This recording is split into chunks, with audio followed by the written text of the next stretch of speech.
preguntar, mejor hablen, no griten, porque luego yo no veo las manitos o me emociono mucho.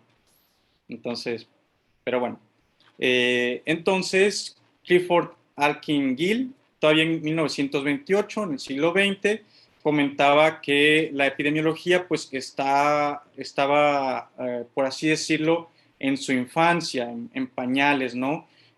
Actualmente ya ha avanzado un poco, pero la verdad es que también, al menos, me parece que en el ámbito médico y en otros ámbitos, realmente hasta hace muy poco no tenía mucha luz, no había mucha luz sobre esta rama de la medicina. Entonces podría decirse que todavía sigue un poco en pañales realmente. Bueno, vamos a comenzar entonces con lo que es un poco de historia. Vamos a comenzar con las enfermedades infecciosas del periodo de caza y recolección. Eh, lo trascendente aquí es que en realidad en este periodo no había muchas epidemias. En realidad fue un periodo para la humanidad de bastante florecimiento y de bastante salud, vamos a decirlo así. ¿Por qué? Sobre todo porque eran grupos que se movían aislados, eran grupos humanos pequeños, nómadas y que estaban bastante aislados entre sí. Entonces, estos grupos no podían mantener una masa poblacional crítica, y este es un concepto importante porque esta masa poblacional crítica es lo que se necesita para mantener una cadena de contagios ilimitada, ¿ok? Eh, Tuvieron un éxito colonizador muy importante, hubo una gran extensión y el problema fue también que aquí, por ejemplo, uno de los primeros cambios fue que empezaron a acabar con las especies de megafauna que ya no vemos en la actualidad. Entonces, como empezaron a acabar con estas especies, llegó un punto en el que los humanos dijeron, bueno, hay que asentarnos y hay que empezar a plantar, ¿ok? Entonces empezaron a ser agricultores, empezaron a ser ganaderos también, empezaron a tener animales domésticos y, como les comentaba, esta cercanía entre el hombre y los animales va a ser lo que va a producir una nueva era epidemiológica, pues mucho más desfavorable. Eh, el tamaño de las poblaciones con el tiempo fue creciendo y alcanzó esto que llamamos masa crítica poblacional, porque con este periodo de natalidad incrementada y disminución de la mortalidad, pues obviamente había nuevas cortes de niños susceptibles a enfermedades que quizá ya habían pasado hace algún tiempo, pero que ellos no tenían los anticuerpos para la memoria antigénica para responder a ellas y seguían transmitiendo la enfermedad, la cadena de enfermedades. ¿Ok? Igualmente, al establecerse en poblados, los hombres empezaron a hacer acueductos, por ejemplo, donde también albergaban sus animales, bebían de las mismas aguas que ellos, dormían junto a ellos y pues los animalitos estaban llenos de vectores también que empezaron a, a traspasarse hacia la especie humana. ¿Ok? Entonces vamos a ver, bueno, no sé si hay alguna pregunta por aquí o algún comentario. A mí solamente me gustaría que aclararas, sí lo dijiste, pero como voy anotando, a veces algunas ideas se me van, Uh -huh. esta relación entre la memoria corporal y la masa crítica poblacional. Sí, Ya, sí lo ya, dijiste y como que lo tengo en abstracto en mi cabeza, pero me gustaría que me lo aclararas.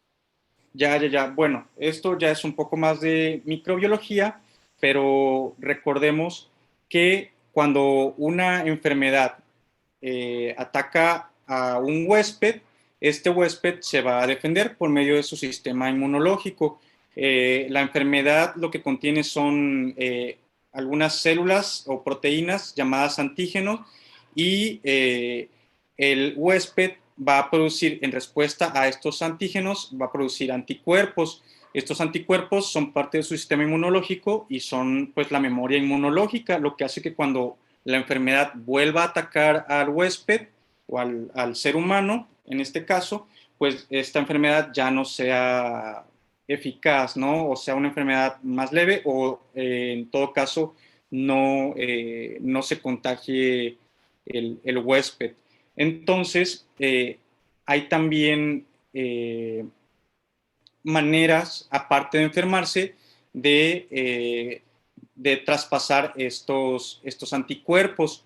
Una de estas, por ejemplo, es cuando las madres traspasan su memoria inmunológica a los recién nacidos, pero no siempre se puede hacer esto. Entonces, hay enfermedades a las que un recién nacido no necesariamente va a traer anticuerpos para defenderse y a las que no está expuesto. Y muchas de estas enfermedades pues atacaban a poblaciones pequeñas, se iban, nacían niños que no habían estado expuestos a la enfermedad, había comercio con otras poblaciones que traían la enfermedad nuevamente y entonces se volvían a contagiar.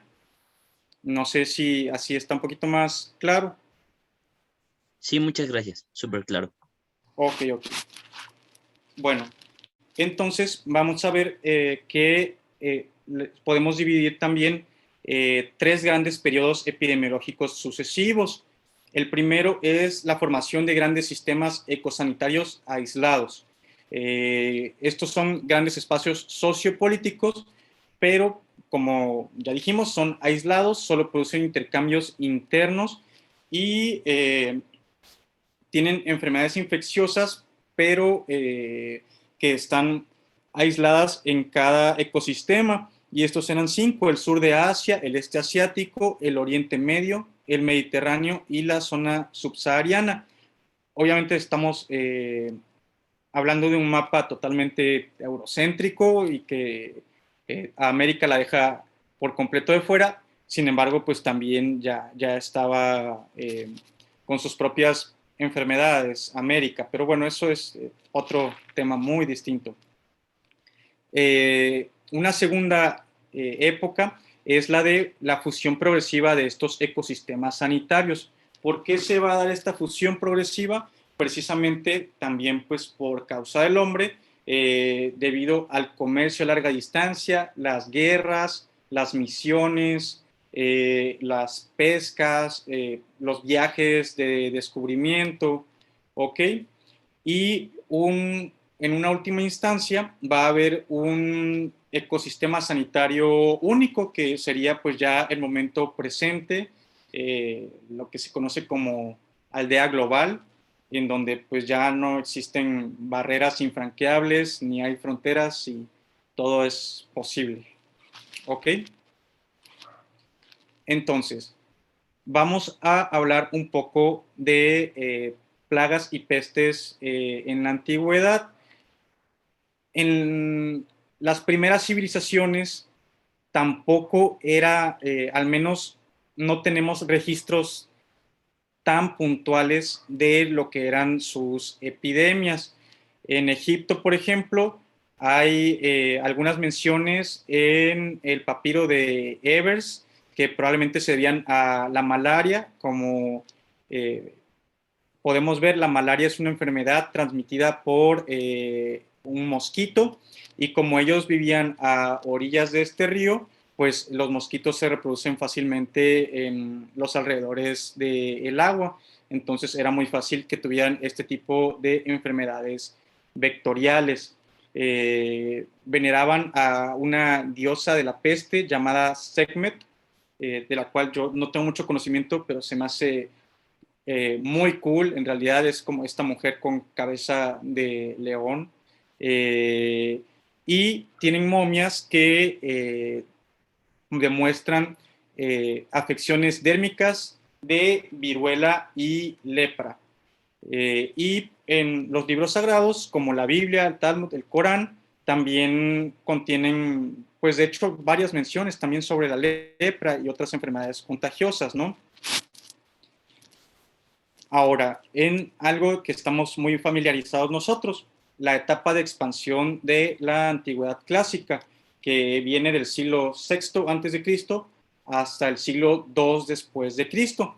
En esta etapa de antigüedad clásica, que más que nada se refiere a lo que es el Mediterráneo, también estuvo bastante libre de epidemias, bueno, no sorprendentemente, en realidad tenían hábitos higiénicos bastante buenos hasta donde sé, y la población se mantenía en aumento y había un relativo aislamiento. Endémicamente tenían paludismo, que también es otra enfermedad transmitida por el mosco, y tuberculosis, pero aparentemente no conocían ni la viruela ni el sarampión, que no nos describe Hipócrates en sus tratados.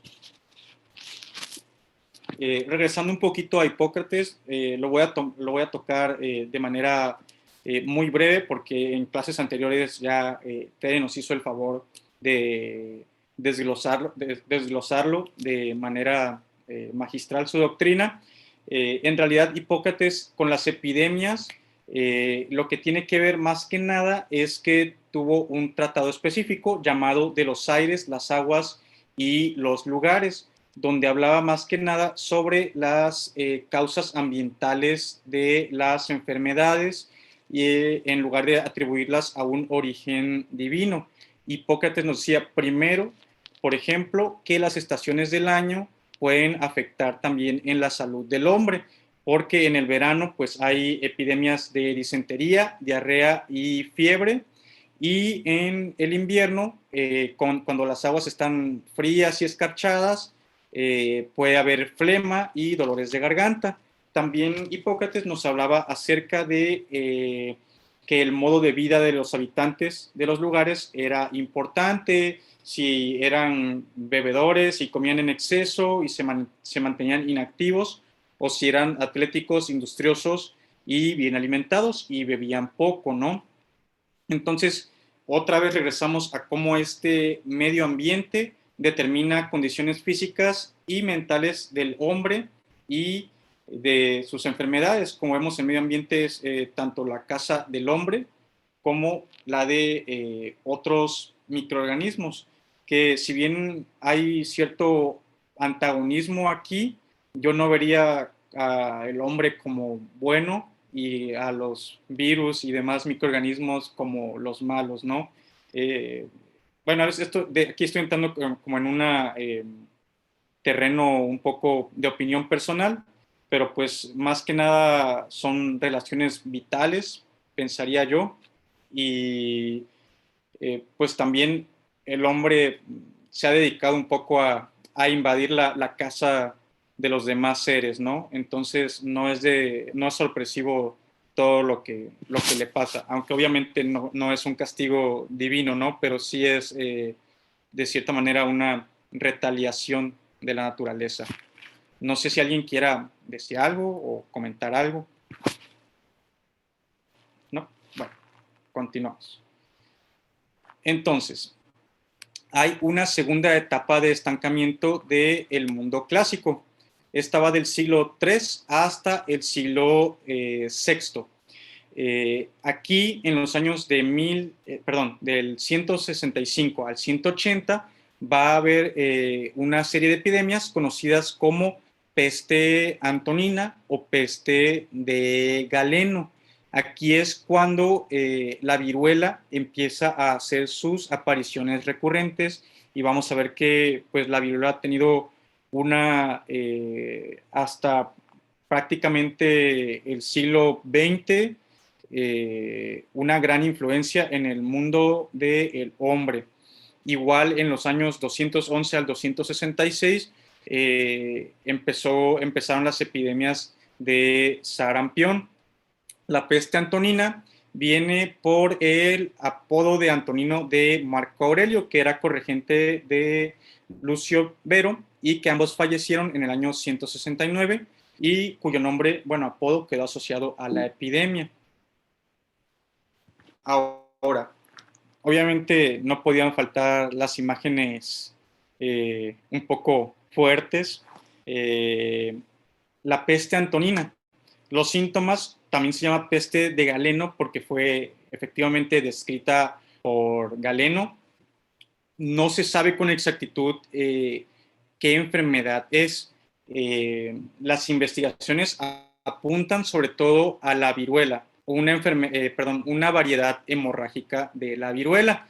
Y los síntomas que describe Galeno eran exantemas de color negro o violáceo oscuro, que se refiere a estas manchas de color violáceo que podemos ver aquí en la piel, que después de un par de días se secan y desprenden del cuerpo, pústulas ulcerosas, como podemos ver aquí en la pierna, pero que están en todo el cuerpo también, diarrea, fiebre. Galeno refiere un sentimiento de calentamiento interno por parte de los afectados.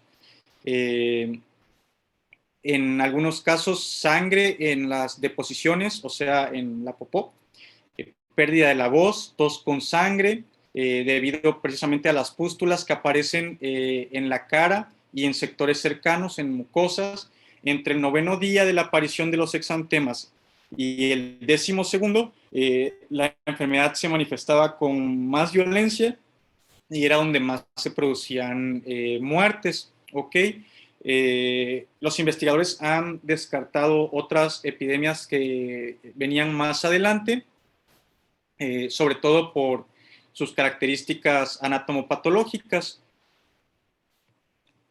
Y bueno, la viruela es una enfermedad que nos siguió afectando. En realidad, el último caso de viruela se dio en octubre de 1977. Fue el último caso de contagio natural. Es un virus bastante antiguo que ha acompañado al hombre mucho tiempo. En América tuvo un papel importante en la conquista también. Y como les comentaba, hay varias formas. Una es la hemorrágica, otra es la maligna, pero generalmente producían hasta un 30% de mortalidad en los pacientes. Y como podemos ver, si bien pensamos en la viruela como un tipo de varicela, por así decirlo, puesto que son enfermedades exantemáticas, claro, también hay que tener en cuenta que la viruela es una enfermedad muchísimo más florida en su presentación, como podemos ver aquí, pues en ningún caso de varicela va a tener estas características y difícilmente, al menos hasta donde a mí me ha tocado, un caso de varicela es mortal, ¿no?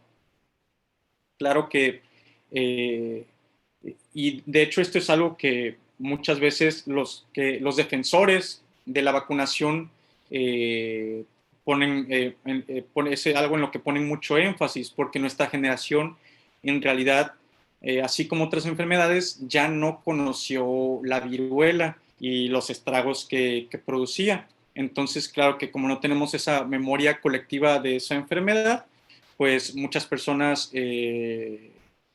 pues no saben cómo realmente el cambio que han hecho en el mundo las vacunas. Claro que eso también es tema para otro debate totalmente distinto, ¿no? Pero la viruela sí es como una prueba bastante contundente. Ahora, la siguiente gran epidemia fue la plaga de Justiniano, ¿ok? Esta se dio en el año 541 y se dio en lo que fue el esplendor del Imperio Bizantino. La plaga de Justiniano estaba propagada por ratas, más que nada, ¿ok? Y es la primera aparición que se conoce de la peste, de lo que es la peste negra, ¿ok? La causante de esta plaga va a ser una bacteria que se llama Yersinia pestis, ¿ok?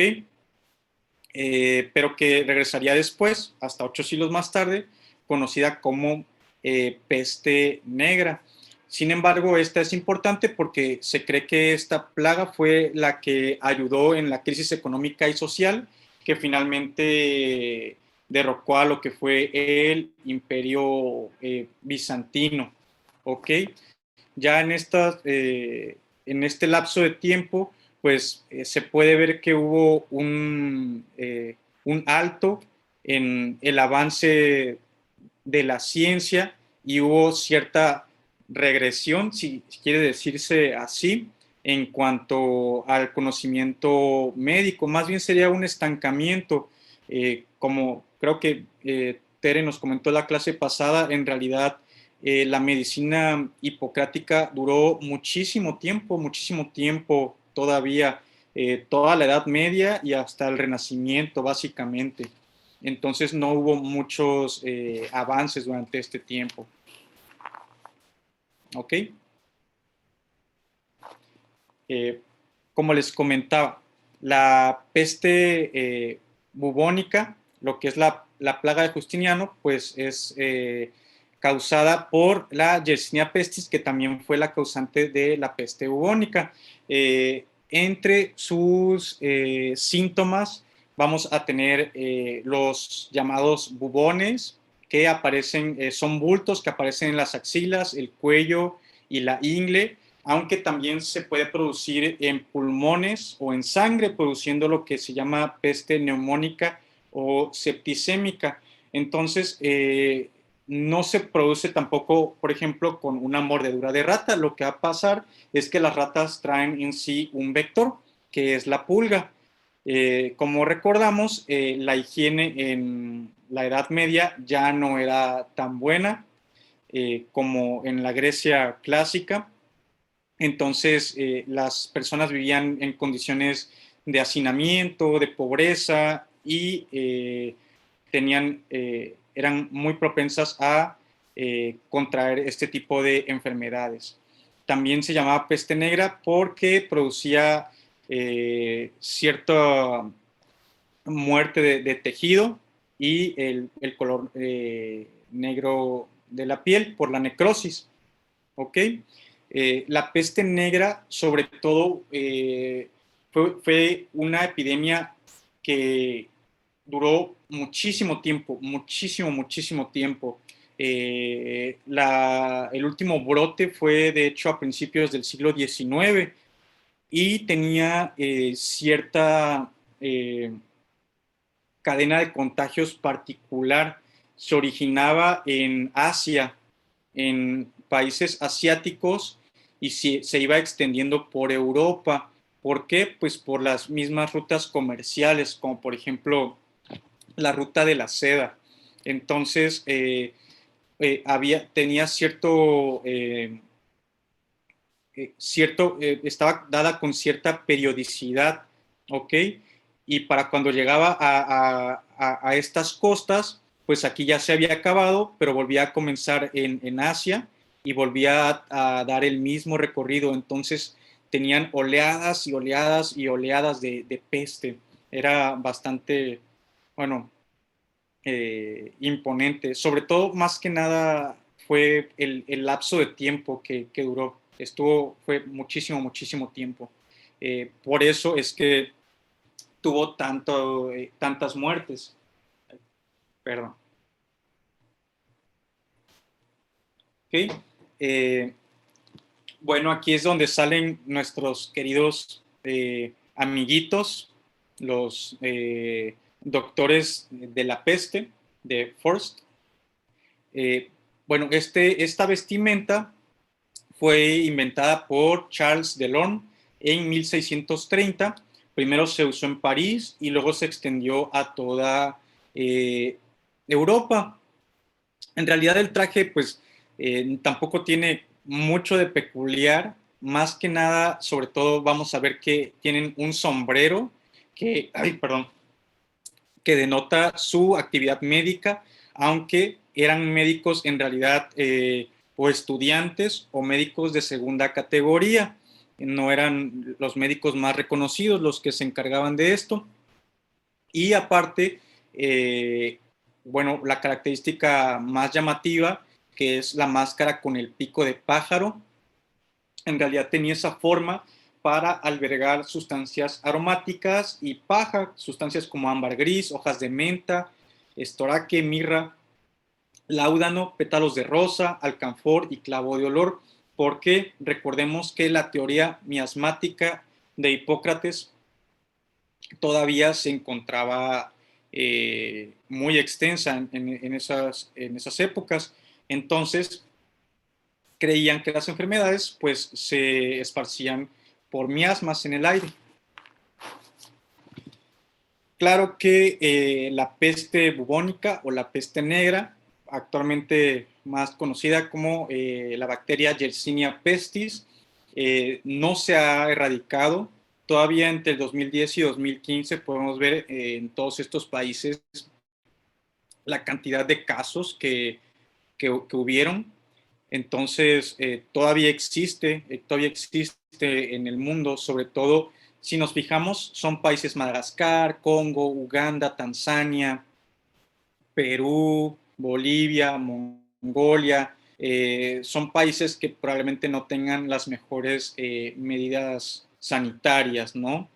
Y bueno, entre este traje y lo que se usa actualmente, honestamente yo no veo tanta diferencia realmente.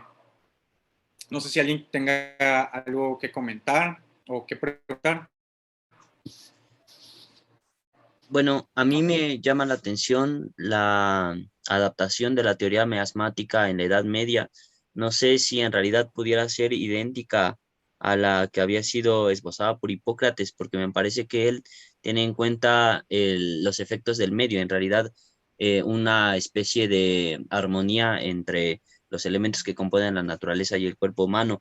Y me parece que la ideología medieval atribuía más bien a la teoría miasmática una especie de, como de neblina que enfermaba a las personas. Al menos eso me parece que se puede constatar en algunos documentos de la época o en las historias de las enfermedades, ¿no? Como que no era exactamente la teoría miasmática hipocrática. Creo que la teoría miasmática hipocrática tenía mayor fundamento que la que se comenzó a difundir en la Edad Media de manera más popular. Sí, claro, aparte, pues sí ya era como cierta deformación, ¿no? Igual por estas cuestiones, pues ya cambia el contexto religioso y social de la época, ¿no? Entonces creo que había otras cuestiones allí en juego.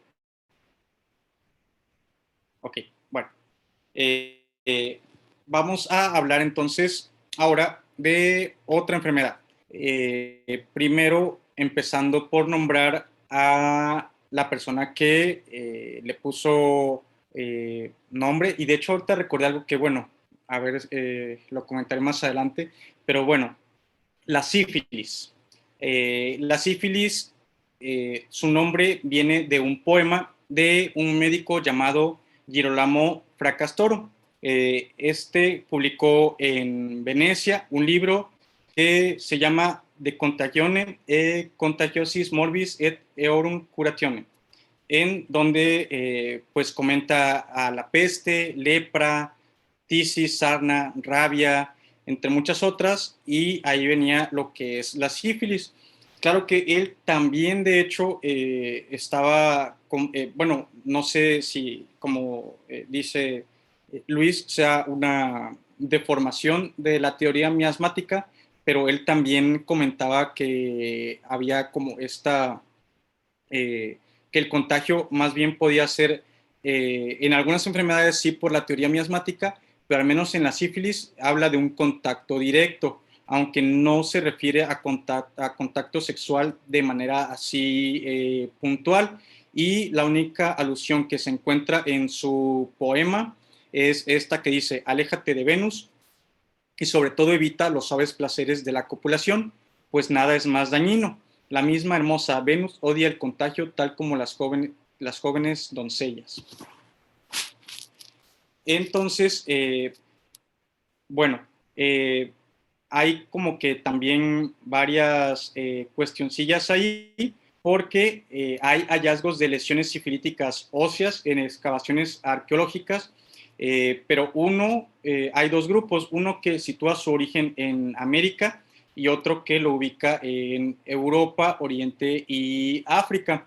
Los que plantean que viene de América dicen que se introdujo en Europa hace 5 siglos y que provenía de la América recién descubierta por los españoles, y que al regresar hubo unas guerras gálicas y que los conquistadores españoles pues estaban con las prostitutas francesas y luego estas también con los soldados franceses, y de ahí es de donde viene el nombre de Morbus Gallicus. Pues desde que comenzó, desde principios del siglo XVI, la epidemia como tal, se consideraba un estigma de vergüenza y ya asociado pues a los placeres carnales. Y la iglesia afirmaba que era un castigo divino. Como podemos recordar, la sífilis también duró muchísimo tiempo hasta el descubrimiento de la penicilina en el siglo XX, ¿sí? Ya ahorita todavía se puede ver, pero es un poco más raro ver casos de sífilis, pero todavía obviamente existen. Ay, perdón. Bueno, entonces, Fracastoro, más que nada, nos daba 3 formas posibles de infección: por contacto directo, miasmas y por fomites. Esto era, los fomites son prendas o objetos o superficies en los cuales nosotros los tocamos y podemos dejar rastros de bacterias o virus, ¿sí? Eh, aquí una pequeña clase de sífilis también. Esta tiene 3 etapas. No les quise poner realmente ya como fotos de sífilis, bástese saber que producen chancros en los genitales en una primera etapa.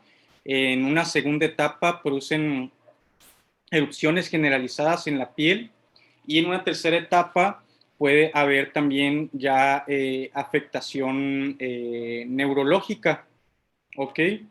De hecho, hay muchas personas, filósofos, artistas, poetas, de todo, famosos. Bueno, mi favorito es Charles Baudelaire, que él falleció de sífilis, y también, bueno, Vincent Van Gogh también falleció de sífilis, y Nietzsche, ¿no? Me parece. Y si se dan cuenta, todos estos personajes, pues al final de su vida tuvieron este periodo de locura, ¿no? Entonces, o bueno, de pérdida de la razón, ¿no? Entonces, pero pues era por ya una etapa tardía de la sífilis. Y pues eran personajes que, bueno, al menos Van Gogh y Baudelaire, pues gustaban mucho de la compañía de mujeres de paga. Van Gogh más por timidez y así, creo. Eh, bueno, ahora más que nada, lo que se teme más de la sífilis es algo que se llama sífilis congénita, ¿ok? Esto se da cuando una madre tiene sífilis, la enfermedad de la sífilis, que se da por el treponema pallidum, y al momento del parto la transmite a su bebé, ¿ok?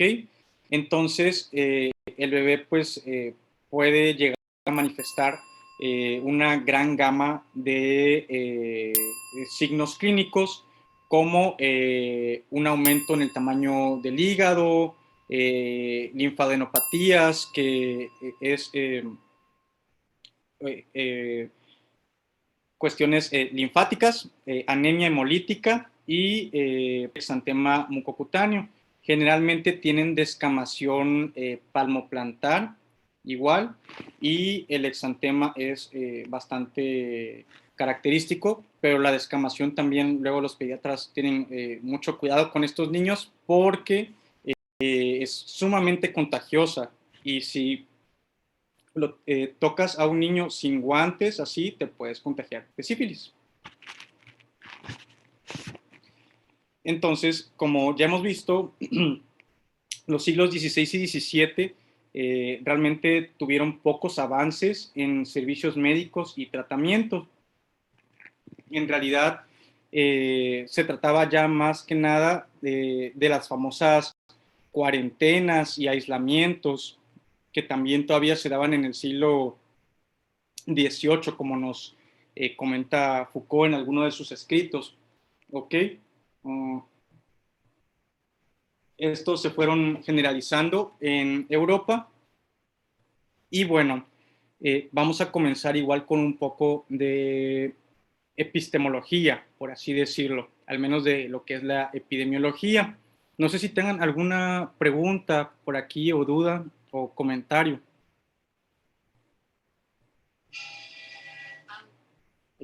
¿Todo bien? Bueno. Sí. Eh, Solo les recuerdo que pueden tomar el micrófono ah, cuando Darío hace estas pequeñas intervenciones, o también pueden utilizar el icono de la manita en dado caso de que tengan alguna duda.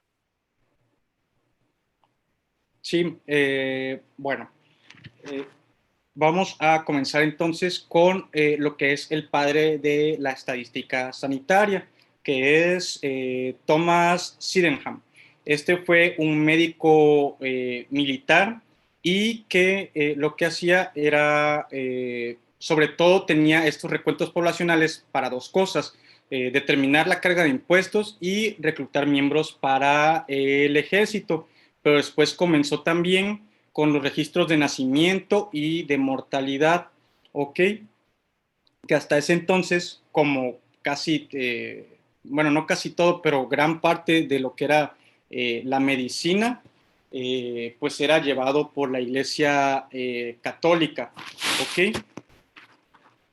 Este señor más que nada nos dio como ciertas herramientas estadísticas y analíticas, ¿ok? Pero él también todavía estaba influido por lo que era la teoría de los humores y de los miasmas en realidad, pero bueno, ya había cierto avance. Hubo igual otros avances en cuanto a la estadística y la analítica, algunos trabajos relacionados con la mortalidad, natalidad de ciertos ingleses también y alemanes. Tenemos aquí también un pequeño episodio, algo aislado, eh, acerca de lo que es el escorbuto. ¿Ok? El escorbuto es una enfermedad que se da por la falta de la vitamina C, sobre todo de algo que se llama ácido ascórbico. ¿Ok?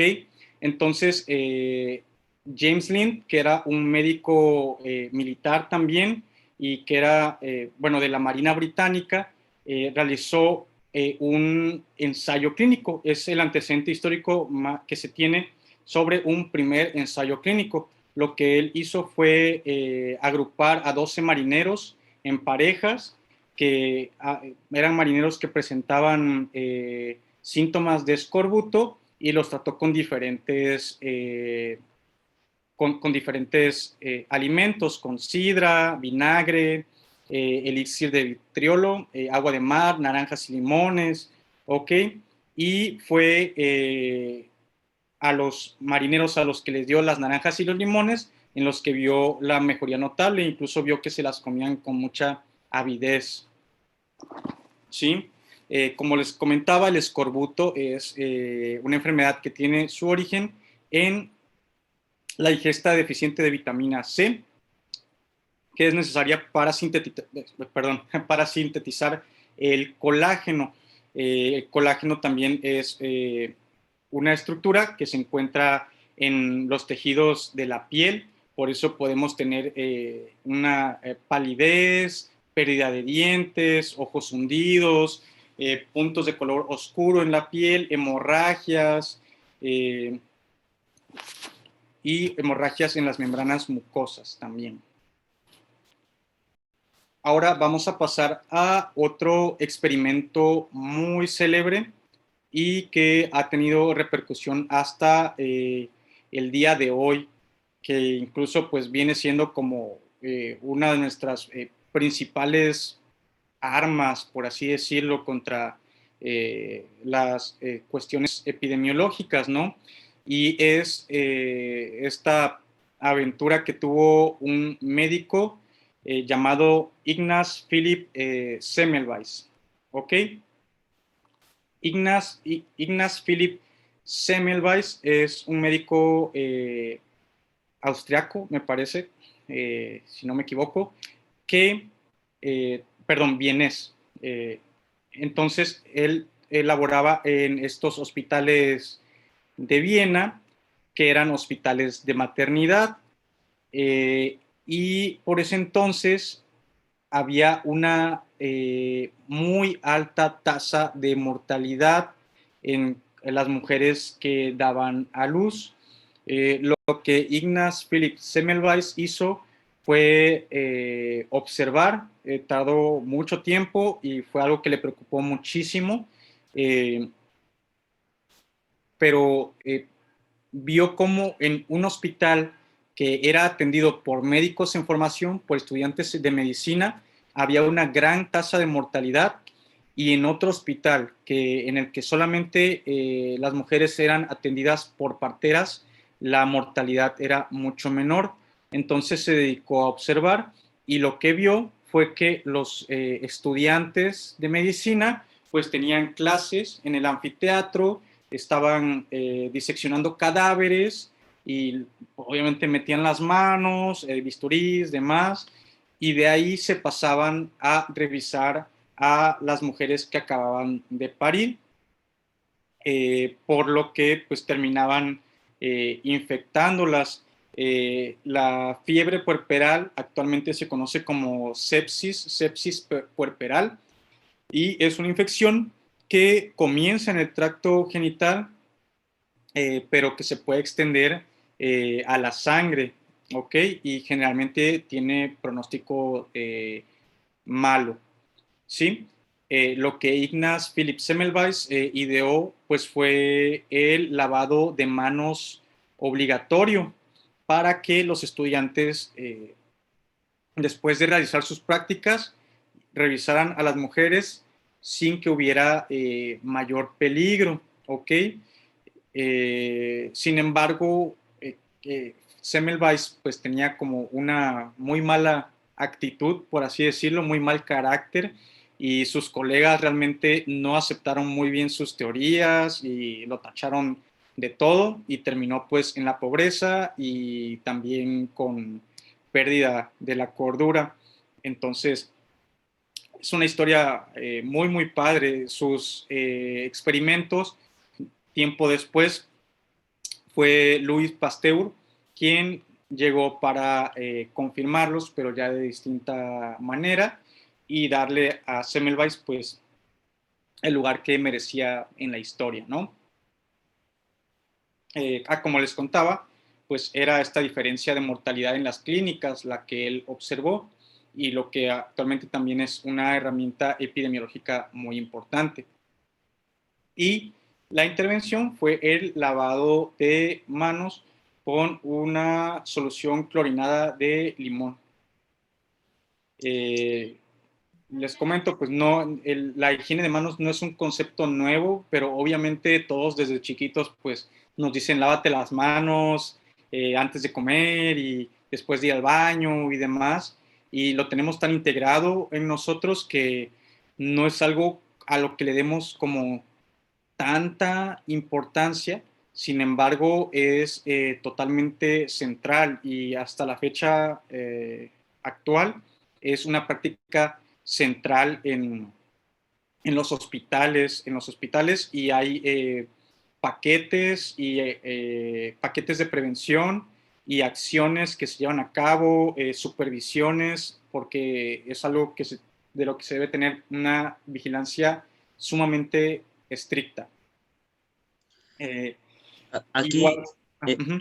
estimado Darío, me gustaría preguntarte si es en parte a la falta de una base epistemológica, por ser muy amables, por ejemplo, con el concepto de la medicina humoral, es la falta de una base epistemológica la que hace que este tipo de procedimientos no sean aceptados en la medicina regular. Es decir, al no haber teoría contagionista hasta finales del siglo XIX, ya lo hiciste alusión con Pasteur, justamente había una resistencia a aceptar este tipo herramientas o de instrumentos que provenían más bien de la mera percepción y de la observación.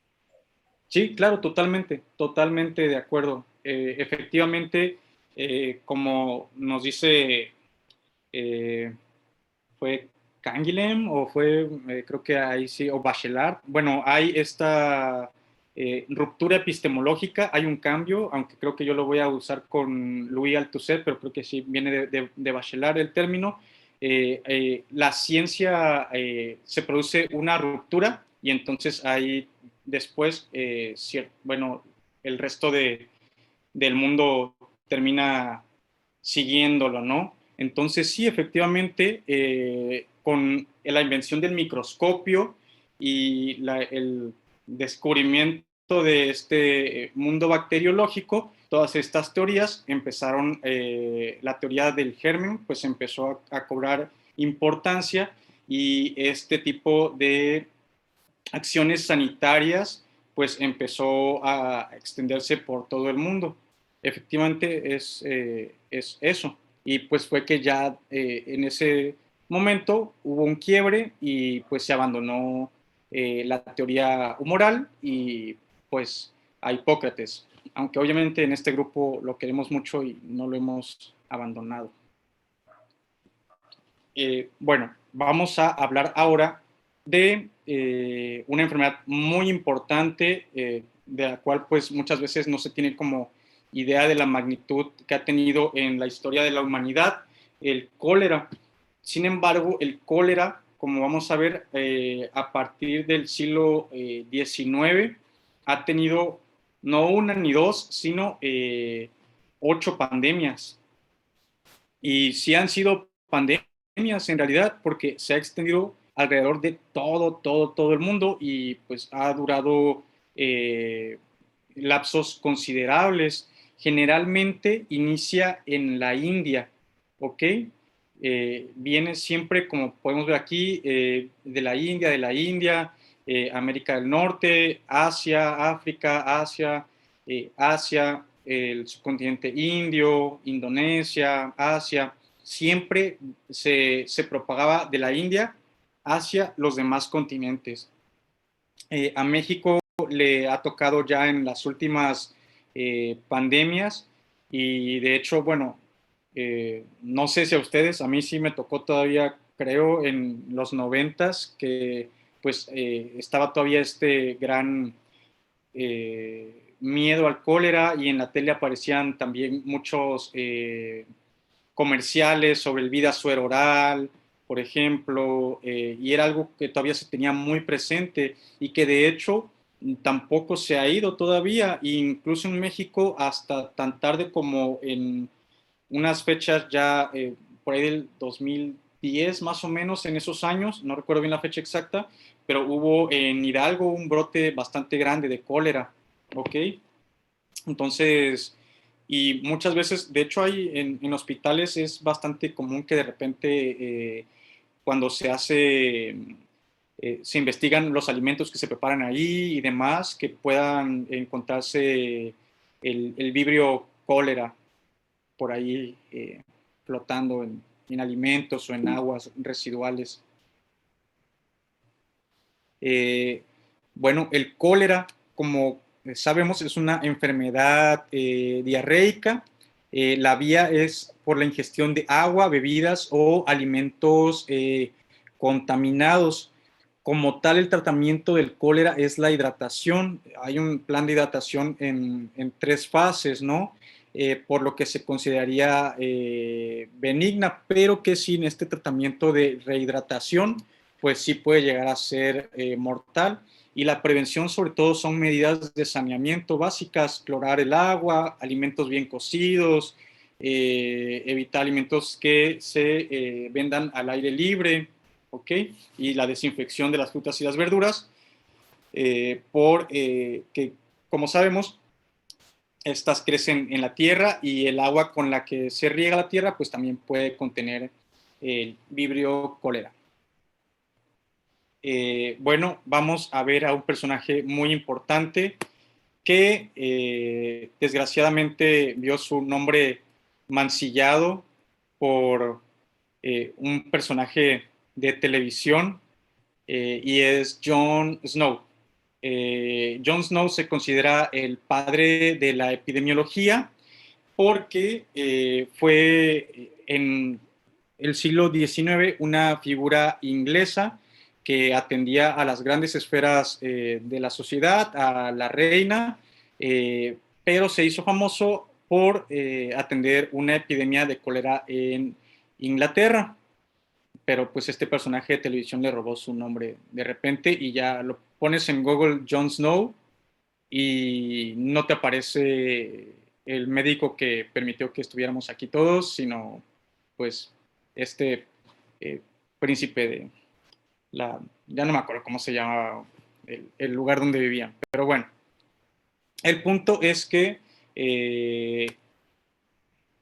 hubo esta epidemia de cólera en un sector de Inglaterra que se llama Broad Street.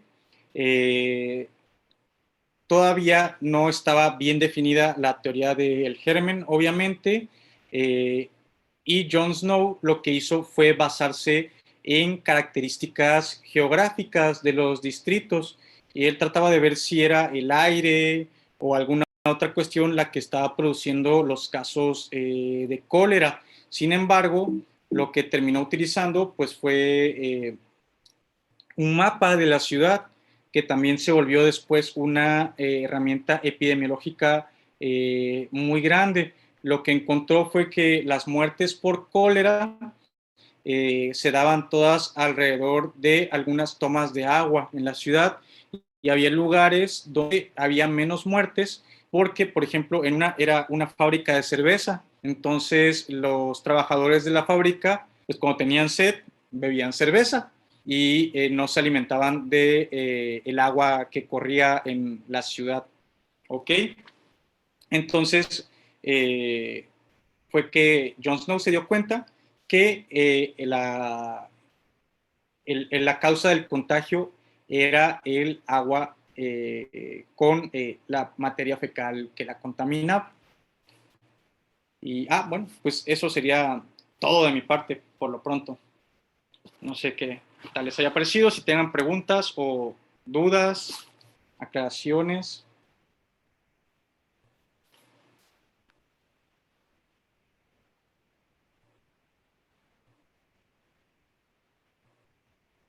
Ya, todavía estaba apuntando a las últimas cuestiones sobre este gran personaje de Juego de Tronos, Jon Snow.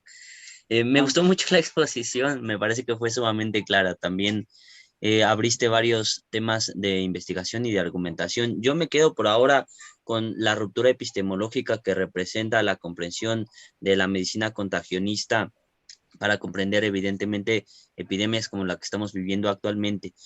Recuerdo en algunas investigaciones que he estado revisando sobre historia de las epidemias en México, que inclusive todavía durante la epidemia de cólera del 32, me parece que se desarrolla aquí en México, que por cierto está vinculado con los datos que tú nos dijiste, se resistía al hecho de creer que había un aspecto ahí contagioso en las epidemias para no cerrar el comercio. Me parece que en muchas ocasiones para encarar la enfermedad hay medidas que no se quieren tomar por costumbre, ¿no? También recuerdo algunas distinciones entre la medicina española ya de la modernidad, estamos hablando del siglo XVIII y XIX, con respecto a la medicina escocesa, a la medicina inglesa, que se resistían, por ejemplo, a concebir la circulación sanguínea por motivos religiosos, ¿no? Inclusive el sistema digestivo pues se comprendía todavía como una especie de hornito, ¿no? Entonces pues todavía había varios instrumentos de comprensión médica que no arribaban por resistencias culturales. Y me parece que las epidemias también han sido caracterizadas en este sentido por resistencias culturales que no han permitido que se encaren, ya sea a partir de lo que se ha experimentado, de estos instrumentos adquiridos a partir de la mera experiencia empírica, o también actualmente a partir inclusive de las vacunas, ¿no? Es decir, sigue habiendo resistencia cultural y me parece que es un tema muy importante, sobre todo para la época actual, vinculado con las vacunas. Digo, con las epidemias. ¿Qué tal, Eric? Qué gusto que nos hayas alcanzado aquí en las últimas pinceladas de la sesión.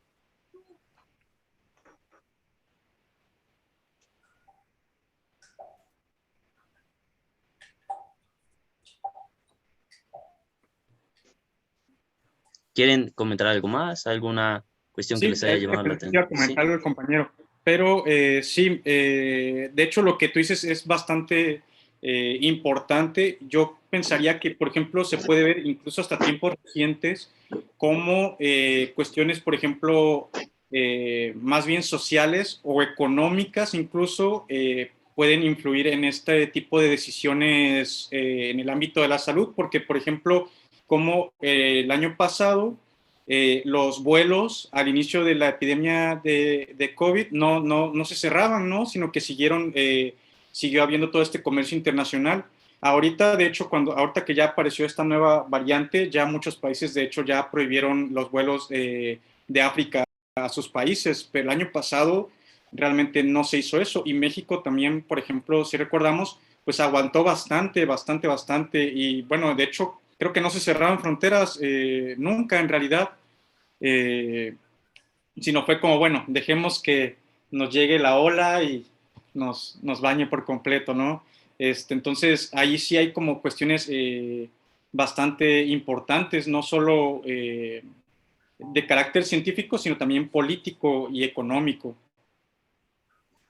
Sí, por supuesto, ya ni siquiera solamente culturales, sino que en efecto fue como una especie de forcejeo más internacionales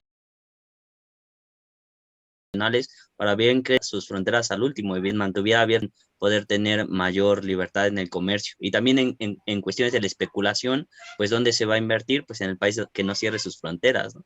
Y pues desgraciadamente es un rubro que actualmente domina la política global y vemos que incide inclusive a nivel de las decisiones sanitarias que se pueden tomar. Me pareció eso bien interesante. Yo tengo una pregunta sobre esta cuestión que mencionabas que me pareció bastante interesante, ¿no? Esta relación antagónica entre hombre, primero una aclaración, ¿es hombre, enfermedad o virus?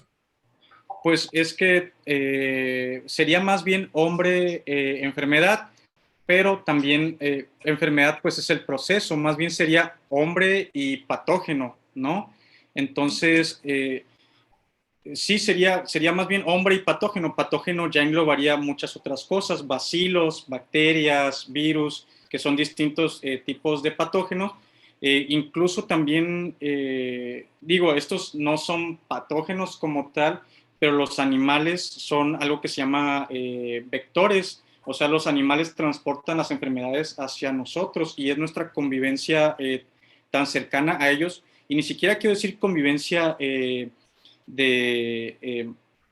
de que los tratemos mal y los matemos y nos los comamos, que pues sí, obviamente tiene que ver, pero simplemente la domesticación, por ejemplo, de los perros y los gatos introduce en las casas liendres, rapadas, puede producir también cuestiones como enfermedad de Lyme, fiebre de las montañas rocallosas, muchas cuestioncillas ahí, la rabia, obviamente, también, por ejemplo, las expediciones del hombre se llama espeleología, creo, cuando van a las cuevas, nos da este contacto también con los murciélagos, también bastante grande, y no lo digo por el COVID, sino por la rabia también. Entonces, sí es muy importante esta relación que, de hecho, yo quizá no pensaría antagónico, se me hace bastante severo, porque es otro tipo de relación comensal, ¿no? Como simbiótica, más bien, diría yo. Pero también sí es cierto que pues el hombre con la deforestación, el cambio climático, el cambio de los componentes de la atmósfera, ha producido todo este cambio de hábitat y en el que las especies se empiezan a recorrer, empezando también por los microorganismos. Las garrapatas, por ejemplo, se encuentran más que nada en el norte, en Estados Unidos, en las zonas de Carolina del Norte y demás, que hay bosques, hay venados que están infestados de garrapatas, pero lentamente con el calentamiento global se han ido bajando hasta aquí en Monterrey, aquí hay bastantes casos de enfermedad de Lyme y que son de diagnóstico muy complicado. Y al revés, por ejemplo, las enfermedades tropicales como el dengue, bueno, malaria no hay realmente en México, pero Zika, chikungunya, que por ejemplo no había en Puebla o incluso acá en Monterrey, han ido aumentando en el número de casos porque también la población de los mosquitos se ha ido desplazando de zonas geográficas, ¿no? Entonces, definitivamente sí hay ahí como cierta relación. Se quiere ver antagónica en ciertos momentos, sí, pero no siempre, no siempre es así. Es que me gustaba, de hecho, cómo lo mencionabas, porque hiciste por ahí un apunte al darwinismo, ¿no? Ujú. Y, o sea, pensarlo en términos ecológicos, ¿no? O sea, ambientales, conductuales, sociobiológicos, etcétera. Creo que tendría mucho sentido, o bueno, no sé, o sea, de la forma en la que lo explicaste, creo que tendría bastante sentido pensarlo como una relación antagónica, de nuevo, desde el darwinismo, tal vez pensándolo como una carrera armamentista, ¿no? O sea, suceden tales cosas, pero entonces también la enfermedad como que adapta sus propios procesos y es por eso que creo que podría tener sentido que sea endémica, ¿no? O sea, porque a pesar del cambio, pues digamos, hay un cambio de esta parte, pero la otra también, ¿no? Hay como digamos, en ese sentido tal vez una contrarrespuesta, ¿no? Creo que así convendría, o sea, creo que así tendría bastante sentido pensarlo como una relación sí antagónica y no en el sentido como de tal vez, pues eso, ¿no? Que mencionabas al inicio, no es como que antagónico en el sentido de bueno o malo, sino más bien pensarlo tal vez como una Competencia. correspondencia ambiental, ¿no? Sí, o de competencia, ¿no? Ahí quizá yo lo que acotaría, quizá para darle un poco de matiz, es que también, por ejemplo, los virus y las bacterias y todos estos microorganismos nos habitan, pero obviamente no les hace bien eliminarnos, porque al eliminarnos, pues se quedan sin un huésped en el cual sobrevivir, ¿no? Entonces ahí pues hay como ciertas te digo, es como una relación bastante compleja y muy bonita, pero yo también pienso que el darwinismo tiene mucha cabida aquí totalmente. Y sí, esta relación un poco eh, disruptiva del hombre con su medio. Sí, sí, gracias. Y estuvo muy buena la exposición, muy claro todo. Ah, gracias. Excelente, sí. De hecho, bueno, hay un texto sobre la filosofía de Nietzsche que parte del concepto de vida y enfermedad y mencionan una especie de dialéctica nietzscheana donde se trata de avivar la relación entre los dos elementos que están en competencia, ¿no? Que sería, desde el punto de vista así de los escritos de juventud de Nietzsche, Apolo y Dionisos, ¿no? Que ninguno puede eliminar al otro porque esa sería una dialéctica que lleva a la muerte de los dos elementos. Entonces creo que Nietzsche, que de hecho estaba bastante metido en la medicina de su tiempo, intuía algunas de estas cuestiones que alcanza a mencionar a nivel de esta relación, digamos, equilibrada entre los agentes que intervienen en el fenómeno de la enfermedad. Iba a mencionar al respecto, sí, de estos vínculos antagónicos que sí me parece muy curioso cómo son procesos civilizatorios los que terminan por generar un desequilibrio entre el individuo y el ecosistema. Recuerdo, no sé si lo mencionaste a lo largo de tu exposición, pero creo que mencionaste la epidemia del 500 y tantos en Bizancio, pero en el siglo V, la epidemia que mató a Pericles, no recuerdo si hiciste mención, pero está vinculada con la guerra del Peloponeso, ¿no? Como estas guerras de expansión de las polis griegas, pues generaban también que se desataran las epidemias, una epidemia pues de tal calibre que llegó a matar a este personaje tan importante como lo fue Pericles.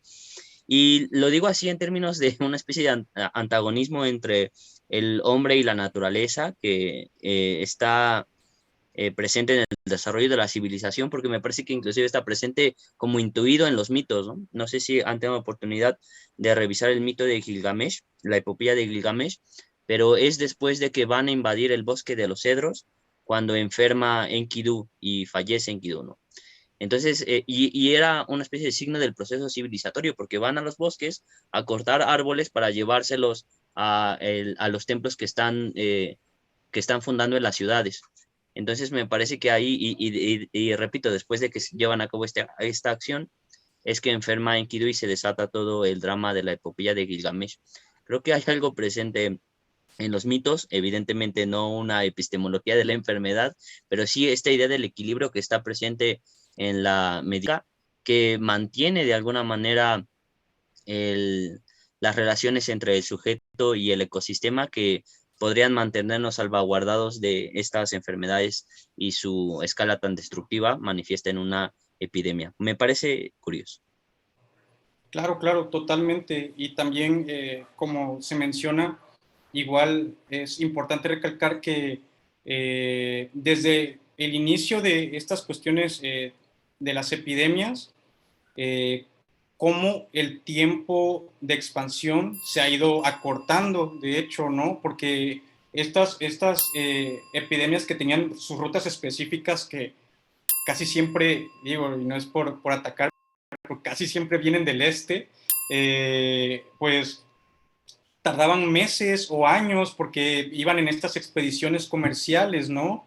Y se daba esta cadena de contagios en pueblos y demás, pero ahora o sea, se dan digo, no es la última que tuvimos, pues se dio en un mes, ya estaba totalmente extensa en todo el mundo y eso también es indicativo de, pues sí, un poco de nuestra relación con la naturaleza y las próximas, quién sabe cuándo, o sea, qué tanto van a tardar, probablemente mucho menos, porque pues obviamente no va a ser la última epidemia que tengamos, ni, pues de hecho, en realidad, a como va el ser humano, van en aumento también estas cuestiones epidémicas, no se ve en realidad signo de lo contrario,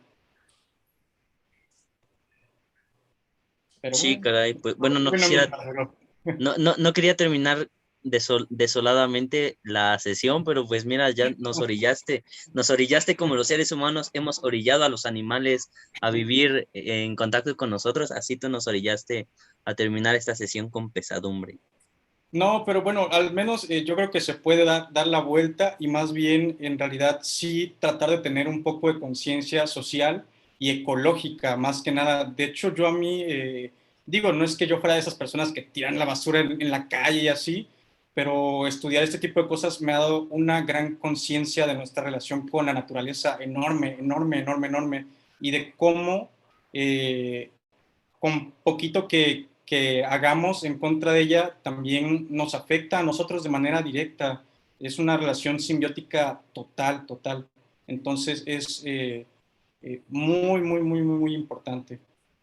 No, es un buen punto, sobre todo porque me parece que la, las políticas económicas actuales que atienden, digámoslo así, a un ámbito inmediato, es decir, las inversiones que yo puedo tener rápido aquí y ahora en mi territorio podrían sensibilizarse teniendo en cuenta un amplio, ¿cómo se dice? Bueno, una temporalidad más amplia respecto de las repercusiones económicas que este tipo de fenómenos pueden acarrear. Es decir, una buena política económica podría tener en cuenta la sensibilidad de estos temas, evidentemente cuestiones ecológicas, para que no se tomaran como aspectos de mera belleza de paisajes o cuestiones así, el hecho de cuidar el medio ambiente, sino como parte de de un cuidado económico también para las distintas regiones del globo, ¿no? Lo que me parece que no siempre está claro cuando se realizan eventos como los tratados de Kioto o estas grandes manifestaciones de las cuales pues los países más industrializados suelen dar un pasito hacia atrás, ¿no? Tal vez porque no se comprende que esto puede afectar, por supuesto, a sus propios países en el sentido económico que tanto les puede importar, ¿no? Muy bien. No sé, maestra Fabiola, si tiene algún comentario al respecto de la sesión, algo con lo que pudiéramos ir cerrando nuestra sesión el día de hoy.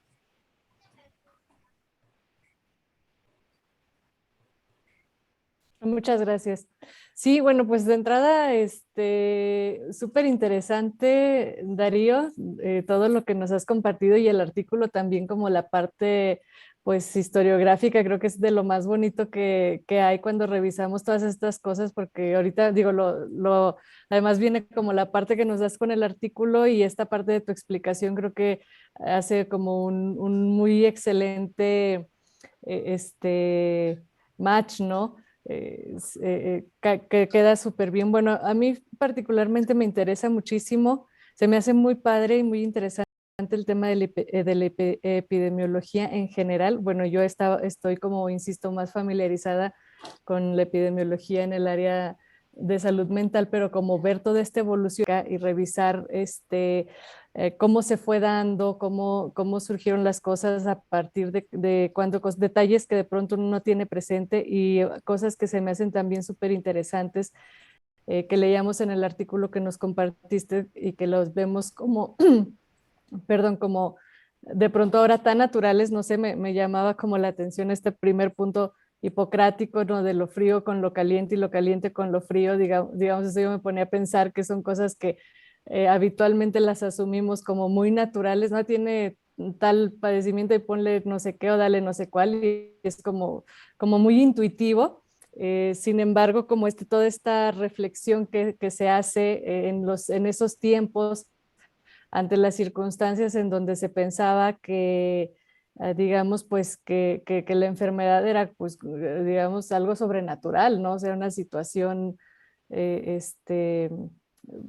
pues que venía de, no sé, de los dioses y tal, que como lo hemos estado analizando aquí, pues me parece que es muy valioso y muy rescatable todo lo que nos compartes y todo lo que viene en el artículo que nos diste. Gracias. Muy bien, pues bueno, vamos finalizando la sesión. Los invito, por favor, a bueno, tenemos nuestra próxima sesión dentro de 15 días, digamos nuestra sesión regular. Va a correr acá a cargo de la maestra Tere, nos va a dar una sesión al respecto del cuerpo y la enfermedad en la época medieval. Pero tenemos una sesión especial, un compañero de la Universidad de Birmingham está haciendo su doctorado al respecto del concepto de enfermedad desde el punto de vista de la filosofía analítica. Entonces vamos a preparar una sesión extra el 4 de diciembre. El 4 de diciembre vamos a tener esta presentación a la misma hora. Están invitados a asistir todos, todas. Repito, el concepto de enfermedad desde la filosofía analítica de Rafael Iván Ambrís, que está estudiando el doctorado en la Universidad de Birmingham con ese tema de tesis. Entonces seguramente pues nos va a resultar interesante. Me quedé con un par de preguntas, pero no sé si comentarlo ahora. Es más bien impresiones. Ahora que estoy dando algunos cursos de bioética, me he encontrado textos de bioética latinoamericana que tratan de enfocar el problema de la violencia como una epidemia y rastrean, literalmente haciendo uso de ese concepto, rastrean situaciones sociales, así como por ejemplo la insalubridad en los yacimientos de agua puede ser una condición de posibilidad para que se presente una epidemia de cólera. De la misma manera presentan que los índices de deserción escolar son condición de posibilidad para que se presenten fenómenos de violencia. No sé, desde tu punto de vista, si son comparaciones legítimas o tal vez demasiado forzadas. ¿Ya? Con eso quisiera terminar la sesión del día de hoy, con este uso que desde la bioética actualmente se le da al concepto de epidemia. No, claro que, digo, podría tomarse cualquiera de las dos posturas. Yo soy un pequeño lector de Susan Sontag. Ella diría que ese tipo de metáforas están fuera de lugar.